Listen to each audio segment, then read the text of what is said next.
Hawaii's minimum wage is $10.10 an hour. While it's more than the federal rate, the cost of living here is also sharply higher than most states. For years, there's been a battle over hiking the state minimum wage to bring it closer to a living wage. But is that feasible for employers? The issue is expected to be debated again during this legislative session. Tonight's live broadcast and live stream of insights on PBS Hawaii start now.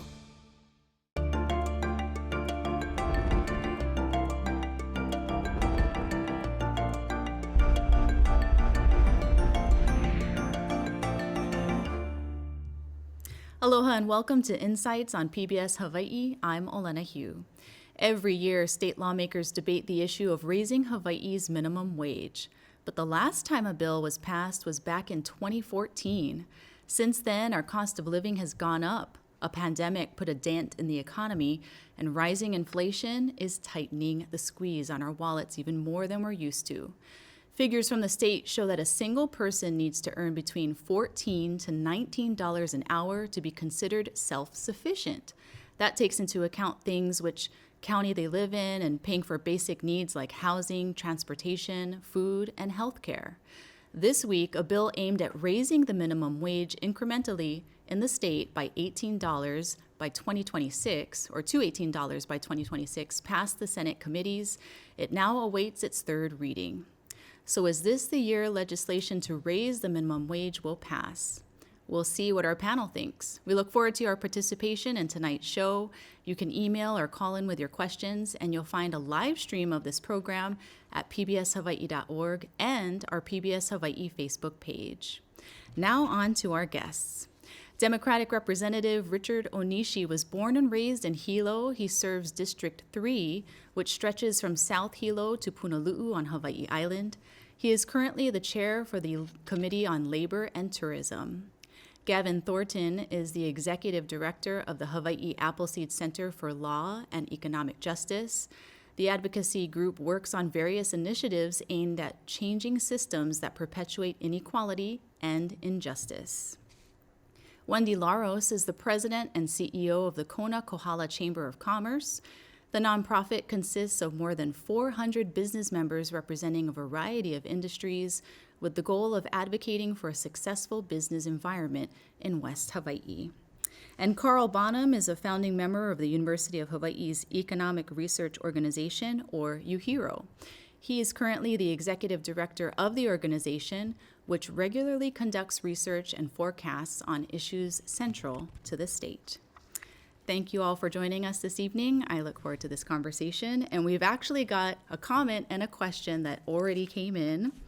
One of our viewers, Will from Palolo, says, given that the self-sufficiency standard for 2022, according to DBED data, is $19.56 an hour, which means a single adult with no children working full-time with employee-sponsored healthcare needs to earn that much just to survive, how does House leadership justify increasing the minimum wage to $18 by 2030 compared to the Senate proposal to get there by 2026?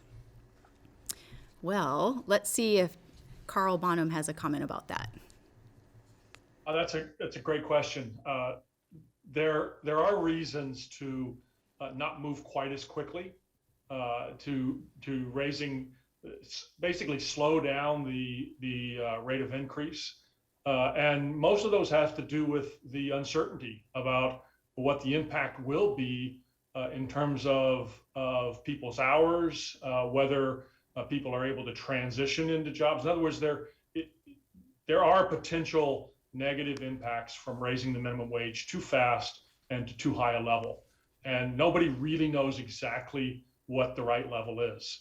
And so the gradual approach, I just saw the what I think is the House Majority package and the bill that's going to be introduced. And I actually like the fact that it's more gradual. I understand that earning the minimum wage doesn't completely cover cost of living in Hawaii. That's absolutely true, and it's a huge issue. And actually, if you look at and that's why we need to raise the wage for sure. If you look at the cost of living in Hawaii, we are the most expensive state in the country, and if you adjust total income for the effects of that cost of living, we're down at number 4, number 5 at the lowest real income in the country. And so we definitely need to raise the minimum wage. Otherwise, why have it? And but I do like the slightly more gradual approach. Gavin, you have also done research over at the Appleseed Center for Law and Economic Justice. What kind of numbers are you seeing as far as how are people able to make a living, survive in Hawaii, and what kind of minimum wage do you think is best for our community? We know that folks in Hawaii are really struggling. Nearly half of Hawaii residents are not earning enough to make ends meet. Carl can tell you a lot about how folks are leaving the state. That has been attributed to the high cost of living and the low wages. For us, it's just a matter of like, if you are working 40 hours a week, you should be able to afford food and shelter, and you can't right now. So we need to figure out a way to get there and get there quickly. Representative, the Senate just read a proposal, and obviously Carl talked a little bit about the House package. What do you know about this package?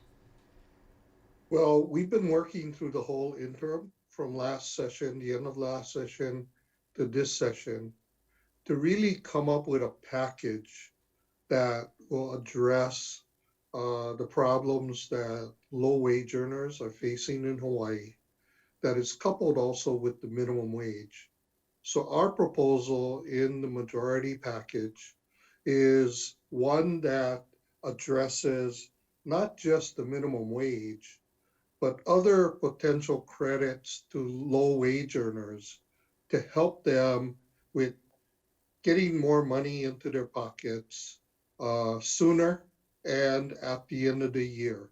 So our package includes an earned income tax credit, making it refundable, food excise tax credits, making it permanent at $150 per qualified exemption.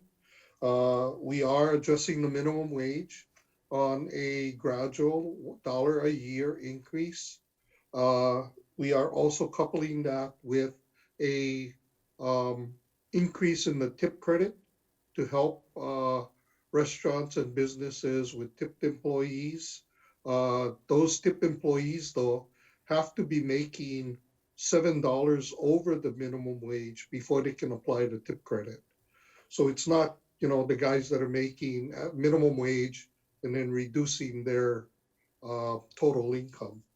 And we are also looking at expanding the household and dependent care credit. It's currently at under 13 years of age for the dependent, but we're expanding that to remove the age limit so that these expenses for taking care of your dependents are claimable, qualified expenses are claimable. And we're also putting together an outreach program to the Department of Taxation to help low wage earners look at their withholding forms, the W-4 forms, to ensure that they're not being overtaxed on their weekly, biweekly, or monthly paychecks. So to try to get more money to them every pay period and minimize, the amount of taxes they're paid because of their low income bracket. All right, and I see Carl actually has a comment or a question in regards to your statement.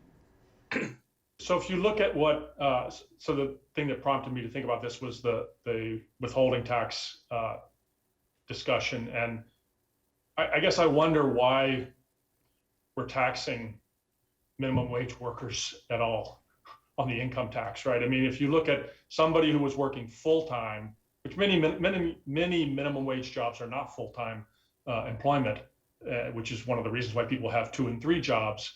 But someone working full-time at today's minimum of $10.10 would have a gross income of roughly $20,000 and would pay almost $1,000, $800 to $900 in state income tax. And I know we can't, I'm not taking into account EITC or anything else, And it just strikes me as that's a good move to look at, is to change those marginal tax brackets in those, up to $30,000 income range. Gavin? Yeah, going off what Carl was saying, those income taxes are on top of the general excise tax, which people pay every time they pay their rent, every time they go to the grocery store.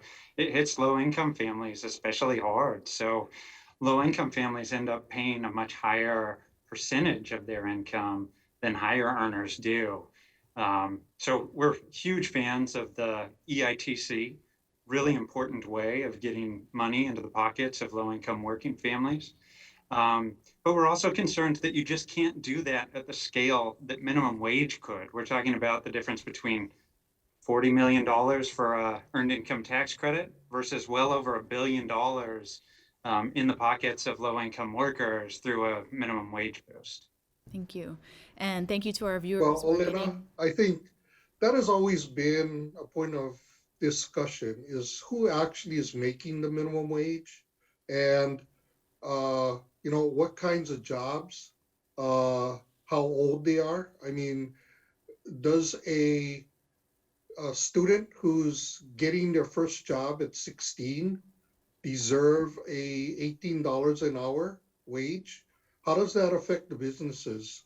So our plan is not just what you see in this package.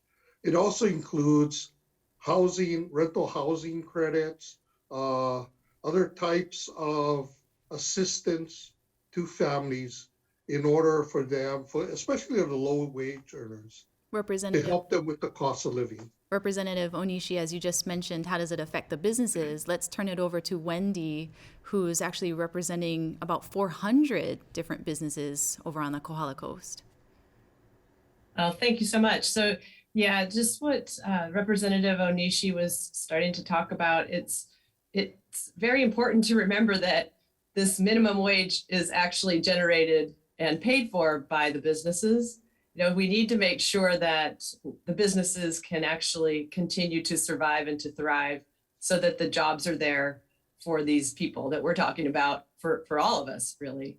So it's something that we look at and examine. We will support something if it makes sense, if it's reasonable.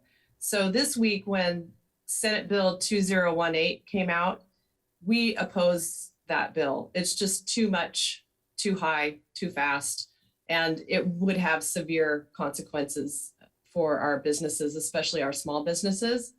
So the SB 2018 was going to $12 in October of this year, and then in 4 short years going to $18 an hour. That's almost 80% of an increase from today. And that's just a big chunks. And what Carl was talking about earlier, that uncertainty, we don't know what the next 4 years is going to look like. And when you put in minimum wage laws, that's binding.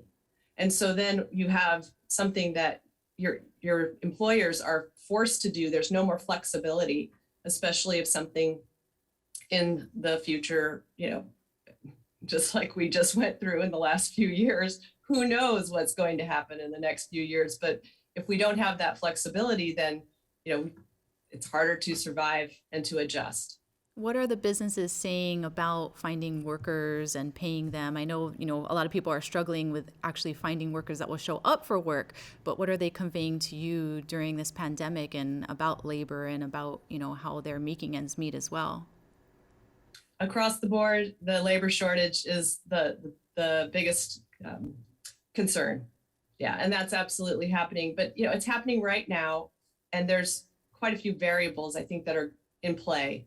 And one of those happens to be this latest surge, and how that impacts people's ability to, of course, show up for work if you're sick, but then the close contacts and then having to stay home is also impacting businesses.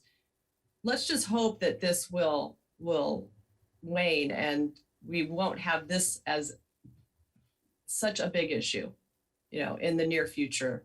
That's what we hope. And Carl, I think you had a statement. Yeah, so who's earning the minimum wage is a really excellent point. It's something that we really ought to have better data, and the Department of Labor really ought to be able to tell us. I mean, for the UI program, they're collecting from every business the wages, what people are earning, and they ought to also be collecting hours worked, so that we could actually look at the effects of changing the minimum wage. And they haven't provided that information. But if you look at the wage data that is available right now, there are not very many people making less than making even the current minimum wage. If you look at restaurants and bars and food service, probably the place where most people are earning close to the minimum wage are in childcare, actually. And if you look at counter help in a restaurant from 2020, the most recent good quality wage data we have, the first decile of counter help workers are making over $11 an hour. And so, the initial impact is going to be relatively small. And in fact, from the EPI estimates, roughly 60% of the people who would be impacted by raising the minimum wage even to $15 an hour would be people well over, not teenagers, so 25 plus, and well over half of them are living below the poverty level. Thank you. So Representative Onishi, last session, it seemed like there was a bill that would raise minimum wage as well, and you decided not to schedule a hearing for that bill. Can you explain why? Yeah, we're in the middle of the pandemic. People were not working. Luckily, we had the federal government step in to not only help the public, but also the state government and county governments were in dire need of help.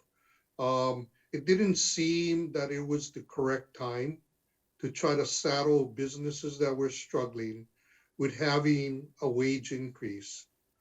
We made the commitment last session that we would, through the interim, look at the minimum wage issue, look at the issues of low income wage earners and the problems that our Alice families are facing, and address it this session. So that's exactly what we're doing. And we believe that our proposal is a very balanced approach to try to address those issues. Thank you to our viewers. We're getting a lot of questions and comments, and I will get to them as soon as I can. I know Gavin had a comment in regards to Representative's statement. Well, like our viewers, there's just so much to say about this. It's such an interesting issue and such an important one. Just a few quick comments. One is regarding who it impacts. Carl had mentioned a figure of, I think, 60% or more minimum wage earners 25 years of age or older. We looked at that issue 2-3 years ago, so our data is a little outdated. It was 90% of people were at least 20 years old who would be impacted by a minimum wage increase. So not necessarily just minimum wage earners. I think the other point I wanted to make in response to Representative Onishi, I mean, there's never really a convenient time to make a minimum wage increase. And, if you look back at 2014, you look back at the Chamber of Commerce testimony then, they talked about how we're still coming out of the recession. Here, if you don't mind, let me just read you a quote. There's a huge increase for business at a time when the economic recovery for many industries and businesses is still fragile. This bill harms local businesses, the state economy, and job creation because it contains a steep increase in the minimum wage. Very similar to what we're talking about today.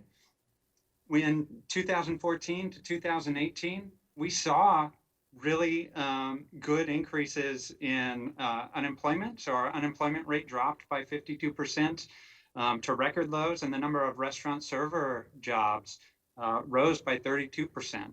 I think a lot of those fears are understandable, but I don't think we know for certain that that's going to happen. And it certainly didn't last time around. The other last point I want to make on this is while we're waiting, people are suffering. So we haven't updated the minimum wage since 2018. The effect of inflation on that has been essentially minimum wage earners have lost $2,000 just from time passing and us doing nothing. To some of us, maybe that's a surfboard or two, but to minimum wage workers, that's like a month or two of rent or utility bills. It's a huge deal for folks, and we can't put it off year after year.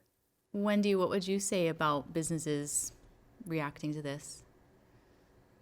Yeah, we actually are partnering across the state and doing a survey. So the Chamber of Commerce Hawaii, our state chamber, is spearheading this with chambers of commerce on Kauai, Maui, here on Hawaii Island, even Molokai, and also business associations. And so we've sent it out, and I have some preliminary data. And just as of today, because the survey is open until February 5th, so it's not published yet. But over half of, well, then I'll start here. The amount of businesses so far are 377. 62% of the respondents have 50 or fewer employees. And over half of these businesses would need to reduce staff if the minimum wage was increased to $15 an hour.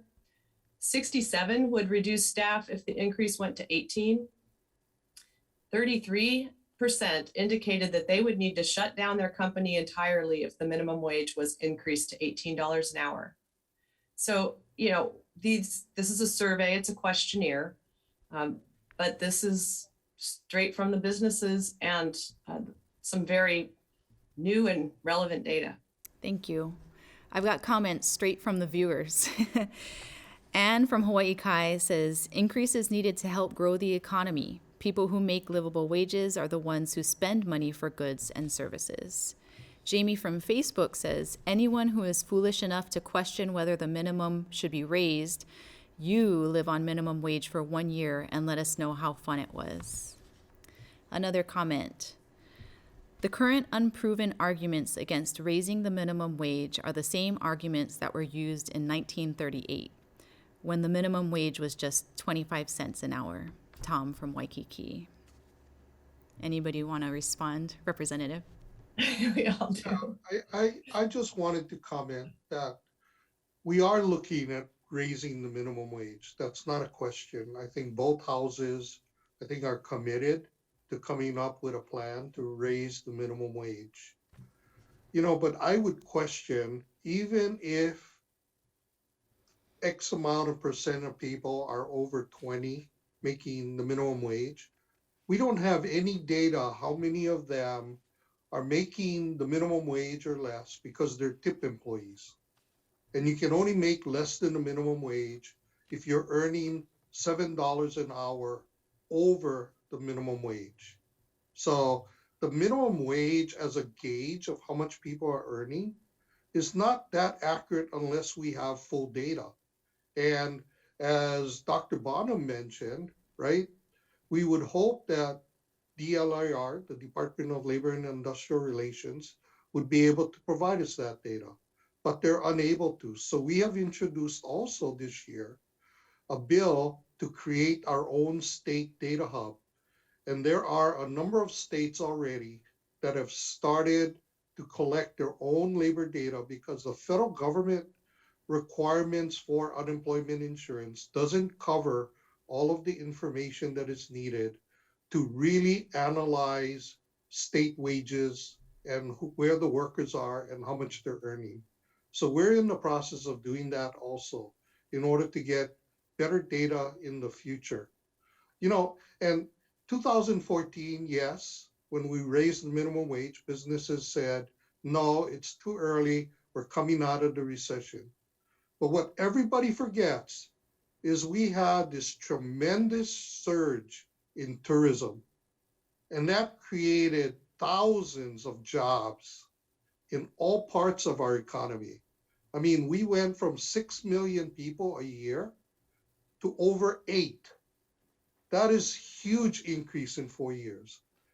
And that affected our economy and the reasons why our economy boomed during that time. And so, we're coming out of the pandemic. We're hoping that the pandemic, really businesses will be able to get back on their feet. One of the things we did during the pandemic was we made adjustments to the state unemployment insurance rate to help small businesses, in fact, all businesses.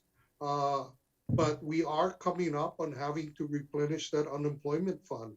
So we are taking measures. We have 2 bills that will address for the business sector the amount of taxes that they're going to have to be required to pay to help replenish our unemployment fund.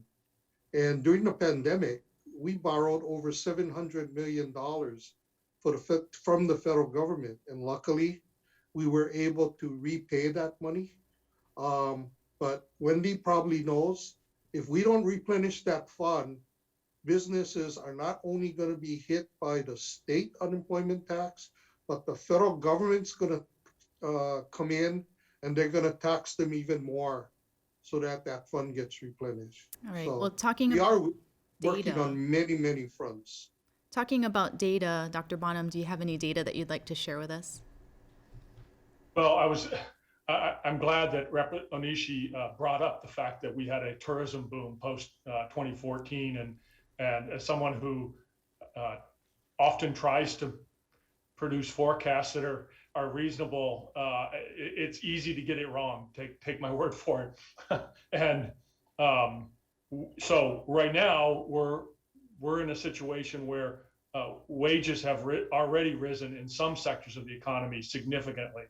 And so many of the people who would have been earning the minimum wage aren't right now because of the labor shortages. And so that will help to ease the transition. Actually, what I wanted to get at was Wendy was talking about the survey that is being done and businesses reporting that they're going to have to let people go. That may very well be the case, right? There certainly is a point, right? If the minimum wage was $150 an hour right now, there wouldn't be very many people working, right? Those jobs wouldn't exist.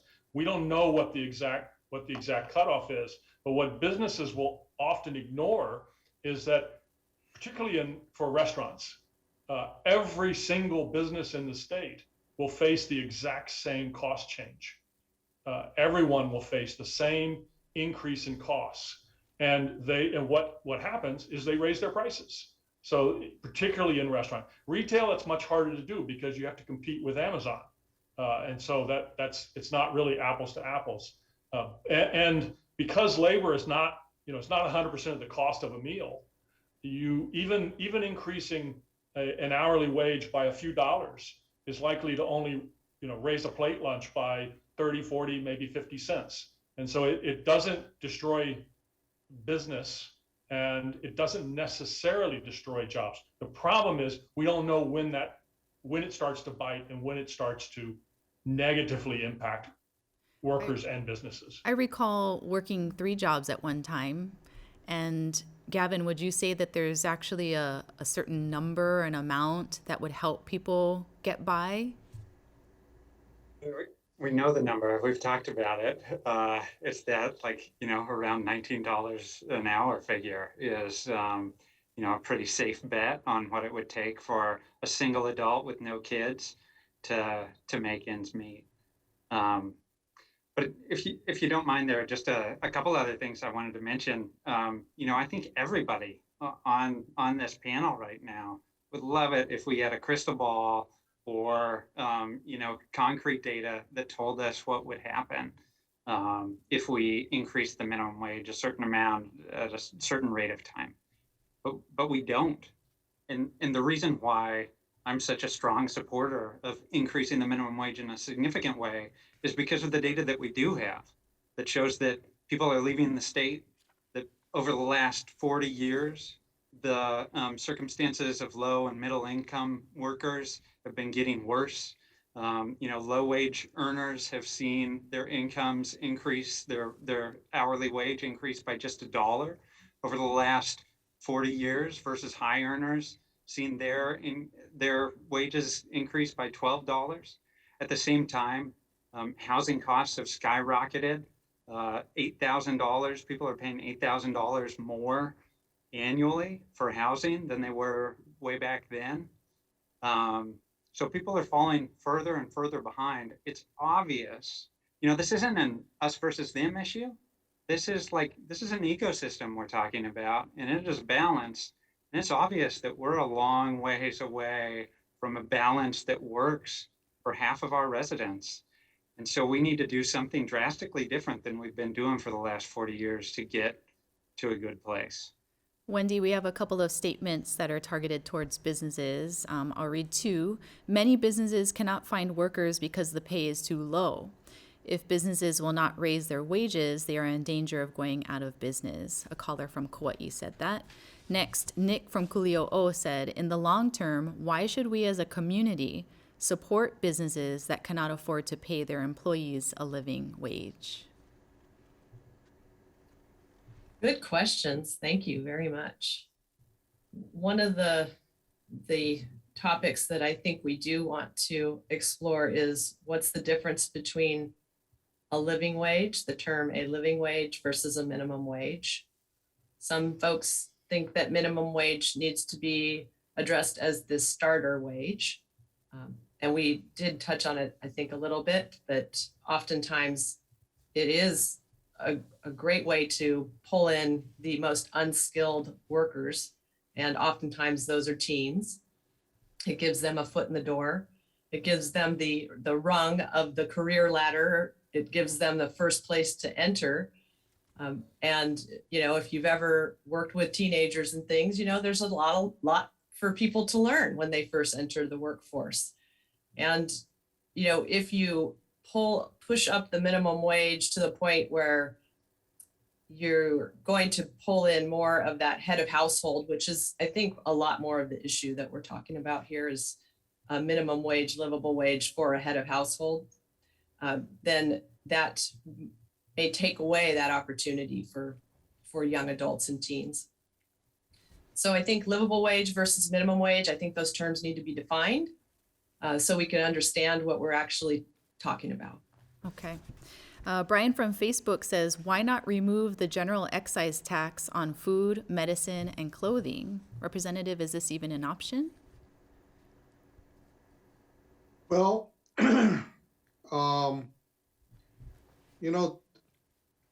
that's a tough question, right? Because the general excise tax brings in a lot of money to the state. What people don't understand is that Hawaii's state budget and the expenses that the state covers are different from almost all of the states on the mainland. We cover education, where it's a statewide program paid for by state tax dollars.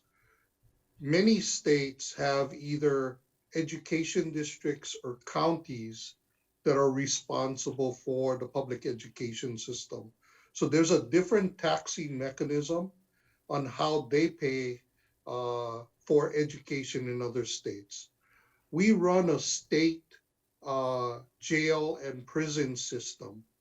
Many states on the mainland have counties run jails, and the state only runs the higher crime inmates, or house the higher crime inmates. So there's a difference in how that's done.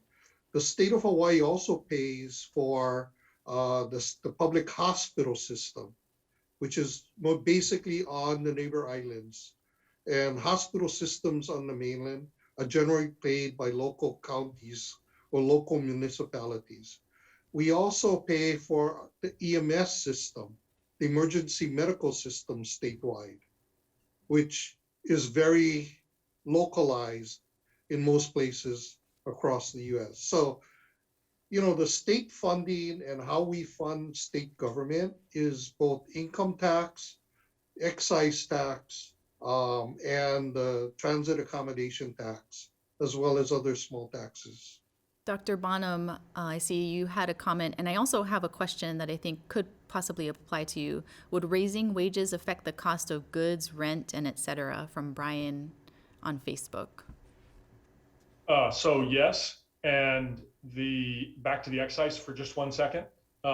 So the House package proposal that raises the food tax credit is a step in the right direction. And I did back of the spreadsheet math, and it looks like at that, and I suspect this is how they came up with the number, but at 150 per individual. There's a different word for it in tax lingo, but per qualified exemption or something like that. That comes pretty close to covering all the excise taxes that would be paid by a typical sort of household budget for food, by a low-income household budget for food. And so that's a step in the right direction. Generally, you don't want to have a lot of exemptions. One of the real advantages of the excise tax is it doesn't distort decisions as much as other forms of taxes because it applies to everything. And that allows you to keep the rate low, which also helps to prevent distorting decisions. And so, but I think the food tax credit is definitely a step in the right direction. So yes, raising the minimum wage, some of that will definitely work its way through into prices. Not nearly as much as you might think. And that's actually one of the reasons why there is some evidence that relatively small, but raising minimum wage doesn't always end up in job losses. And if I may, there was something that Wendy had mentioned about teenagers transitioning into work. One of the concerns about having too high of a minimum wage, or something that again, we have a hard time measuring, is that it may be preventing people from getting back into the workforce. So if you've been unemployed for a while, you're sort of a higher risk hire for a business. And the higher the minimum wage is, the higher the barrier is to getting those people back into the labor force. Thank you. We have a bunch of comments and questions related to housing. And so I'm just going to read them so we can hear the viewers out. If somebody earns $20 an hour minimum wage, could they afford to buy a home on Oahu? Could a couple both earning $20 an hour afford to buy a home on Oahu? George from Molokai asks. We talk a lot about controlling the minimum wage, but what about controlling the cost of living and rental costs? Keoki from Lanai said. And Barbara from Kailua said, biggest expense for people is housing. Why not instead get more serious about increasing affordable housing for people who make minimum wage? And Gavin. I saw Carl shaking his head to the two earners at $20 an hour being able to afford a house on Oahu. So I'm going to take his word for it, that's not possible. But yeah, no, absolutely. We need to be focusing on both ends. And so we need to adopt policies that promote more affordable housing for local residents. I think a big part of the problem with our housing costs is a lot of our housing stock is being bought up from people outside of the state for second homes or whatever. And it's driving prices up for locals. I mean, this is a big problem in ski towns, where you have people coming in, buying up all the housing there, and they run out of workers. Like, the workers have to leave town and then commute ridiculously far to get in there to work. Hawaii, we don't really have that luxury. So if we don't figure this out on both ends of the equation, on the income end and on the expense end, especially with housing, then we're in big trouble. And I'd love if you could invite me on for the housing show, so we can talk about some of those housing policies. I was just going to say, that sounds like another show. Yeah. Representative? Yeah, I just wanted to comment, first of all, on the $19 an hour, that's given no other changes in any other expenses that would make up the cost of living. And as I mentioned earlier, we are looking at how to address that, whether it's child care, it's dependent care, it's housing, rental housing, or affordable housing. $20 an hour will not allow you to buy a house anywhere in the state of Hawaii, even on Hawaii Island. So, we understand that. And I think it was 2 sessions ago, the House proposed a constitutional amendment to give the state the ability to raise the property tax. Many of us believe that the Hawaii property tax, part of the problems with people coming in and buying properties in Hawaii, whether they're homes or vacant property, is the fact that our property tax is considered significantly lower than many, I guess, places on the mainland that you'd consider desirable places to live. So that was one effort the state felt like we could help in driving down the costs of housing by increasing property tax for people that live outside of the state of Hawaii or are speculators that are buying up a whole bunch of rental property or short-term vacation rental properties and taxing them to make it a disincentive to park their money in Hawaii in real property. And obviously, for local residents, there would be a process in which their property taxes would be adjusted to possibly their income level. But, that's one way in which we were looking at addressing the housing crisis. And there's many, many other contributing factors to that whole problem that is not, centered around raising the minimum wage. Mm-hmm. We have an email from Lena Ala saying if the minimum wage is increased, that minimum wage earner's supervisor will also receive a pay increase. In order to pay those higher salaries, the business owner will raise their prices in order to cover their expenses. Wouldn't that still make the cost of living difficult for those lower wage owners and everyone else? Any comment? It is true that you get that the only people affected by a minimum wage increase are not minimum wage earners. The research that I've looked at shows that you tend to see increases in wages up to $3 to $4. So for people who are making $3 to $4 more than the minimum wage, as it goes up, you get increasing across the board. And it's true that it does drive up the costs of delivering services. But you have to keep in mind that in most businesses, not so much in really small, say, food service businesses, but in broadly speaking, in most of the food service and retail and others, the fraction of their workforce that's making the minimum wage is not that large, right? So we're not talking about the typical business having 3/4 of their workers all making the minimum wage. And so the effect on their cost is not that large. And then the pass through to higher prices is not that large. So the net effect is positive on the minimum wage workers. Gavin?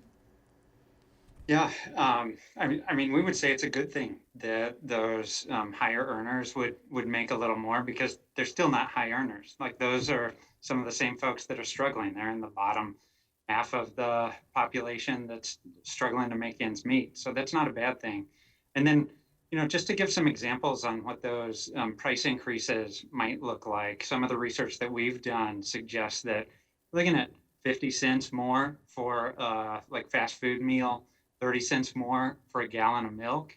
It is more. It does like hit people's pocketbooks, but it creates that balance, more of that balance that we need so that we have a community that is thriving, a community where people are not going without food, shelter, basic necessities, even though they're working 40 hours a week. Wendy, your insights? I think it's important to remember that small business owners take on a lot of risk. They're usually people that are our neighbors, our friends. They're in the workforce too. So small business owners, they have tenacity. They have to have grit. They get in there and they make things happen and they're working hard and they care about their employees. And oftentimes they're working shoulder to shoulder with their employees. Some of these businesses that we're talking about, if they are paying at this point $15 to $18 an hour, and that's how they're actually handling the labor shortage, the supply and demand of labor in this particular labor market. So you've got people now at $15 to $18 an hour, and it's the wage compression. So then we bring that up to 15, and now what happens to that person that's been there, 3 to 5 years, has the skills, is not entry level at all anymore, maybe even a supervisor at the $18 to $20 an hour in the types of businesses that are paying that, then it goes up, and it really exponential, it just grows so fast. And then it's just to a point where how does the business actually cover that expense so they can raise the prices, but then how does the price affect your consumer or your customer? That can alter their behavior. So it's all connected. And so it's not just as if there's money to just give.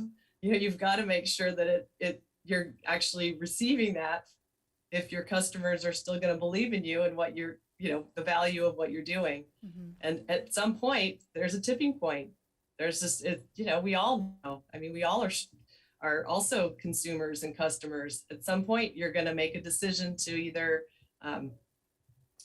not go out to eat and stay at home, or not, do that activity that you would really love to do. There's all kinds of things. So I think it's important to remember that, it's a very big, it turns into a very big issue very quickly. Mm-hmm. We have a comment from a business owner. If employees work over 20 hours a week, they must be supplied medical insurance for our employees. It costs $600 a month each. This needs to be considered as well. Another comment from a viewer in Waikiki. How will raising the minimum wage affect the eligibility of workers for other benefits, such as health care and food stamps? Dr. Bonham, I see you're nodding. Well, these are things that we talk about all the time. And I don't know that, I'm not sure what the legislation that's been introduced says, if anything, about the medical costs. But it's something that everybody's aware of. We recognize that businesses are paying this. And I think it's probably one of the reasons that the House is looking at ways to make sure that the unemployment insurance taxes don't go up too much, because they recognize that businesses are facing these costs. From what you guys have heard tonight, the Senate package versus the House proposal, what do you think you would be more in favor of? I can tell you that I'm more in favor of the House package that goes a little bit more gradually, and the reason for that is that we simply don't know where the tipping point is, where we start to do more damage than good. And we can sort of go back and forth on this all night. There are definitely positive aspects to raising the minimum wage that will make people better off, and will not drive businesses out of business. But there is a point where those positives start to become negative, and we don't know what it is. So gradual, I prefer that. Wendy? Well, the Kona-Kohala Chamber of Commerce, we strive to enhance the quality of life for our community through a strong, sustainable economy. And so our community and the community's quality of life is very important to us. And so we do believe that raising the minimum wage gradually in a reasonable approach is doable. There's ways that it can be done, and all of the things that we're talking about, will work to benefit a lot of the people in our community. So that's a good thing. The SB 2018, just again, too much. And there wasn't a lot in that bill other than the increase. There was nothing else in that except for the increase. And the bill that will be coming out for the House has many different aspects to it. And so I think that it's a more comprehensive bill, and it does have a much more gradual approach. For example, the SB 2018 gets to $18 an hour by 2026. And in the House version, it will be 2030. So it's a 4 versus 8 year timeline. So we'll see. It has to come out first, right? So Gavin and then Dr. Bonham. Yeah, I mean, we support the Senate bill. You know, I agree with the points that Carl's been making. Gradual, it would be nice to have a more gradual increase. And I kind of wish we could go back in time to 2018 and have that minimum wage continuing to gradually increase. And I regret that that didn't happen. I haven't seen the House bill, so I don't want to comment on it. Stake out a position, I guess. I'm concerned about taking too long. If we wait until 2030 to get to 18, by the time we're there, I mean, with inflation, people are still going to be pretty far behind a living wage. What I do like, I love the EITC. I think that's really great, and I'm super glad to hear it. I love the food excise tax credit. I think that is right on and a great direction to be going. And I'm really hoping that I'll get to talk to Representative Onishi about what he was talking about with the property taxes and addressing the housing issues. That's really promising as well. Dr. Bonham. One of the things we haven't talked about is indexing the wage, the minimum wage. And you know, if we had indexed the minimum wage back in, take your pick, 2007, 2018, then, you know, we might still be having this conversation because there might still be a reason, we might still feel like there needed to be a boost, right? And you could do that, but indexing it so that it grows every year with, actually my preference would be to index it to the median wage. Most of the bills that I've looked at are indexing it to inflation. And the indexing it to the median wage gets you out of the wage inequality problem where the median wage goes up by more than the minimum wage, and you know, the working families that are earning that minimum just keep sort of falling farther and farther behind. But indexing it, period, I think is important, and I know that most of the bills are looking at doing that. So it would go up every year by the rate of increase of inflation. Okay. We do have some comments from viewers, and time is starting to run out also. I own a business on Maui. Our starting wage for unskilled employees is now $20 an hour from $15 in 2015. I have not raised prices. Higher paid employees do a better job and save employers money. Michael from Facebook. I'm sure Maui residents are like, who's Michael? We have another comment. So, you know, that's actually so there's an enormous amount of research on the minimum wage, and it's not a settled matter by any stretch. But one of the things that receives a lot of attention is, so if we don't see negative employment effects when the minimum wage goes up, the question is why. And one of the answers is that businesses end up with employees doing more, being more productive, and it offsets that cost. And of course, some of it also is because of the pass-through of the cost and price increases. Okay. We have a comment from Rich on Maui as well, that he's worried about businesses starting to switch to automated or robotic services rather than absorbing increased payroll expenses. Something that we haven't brought up as well. All right, well, we are about to wrap up this show. And do you guys feel that we are ready to raise the minimum wage? Just real quick. Yeah, sure. Yes. Yes, absolutely. Wendy? Go ahead, Wendy. Oh, yes, if it's reasonable. Yeah. I think given where I think wages are, right? I don't have the data for 2021 yet, but looking at where wages were in 2020 and where I think they are now, I think we're very ready to see the minimum wage go up. All right. Well, thank you so much. And we will be monitoring what happens over at the state capitol and anticipating what the House has to say with its package that it's going to present. So thank you for joining us tonight, everybody. And also a big mahalo to all of our viewers. Great comments, wonderful questions. We love when you're a part of the conversation, and thank you for tuning in as well. And we want to thank our guests, State Representative Richard Onishi, Gavin Thornton, Executive Director of the Hawaii Appleseed Center, Wendy Laros, President and CEO of the Kona Kohala Chamber of Commerce, and the Executive Director of UHERO, Carl Bonham.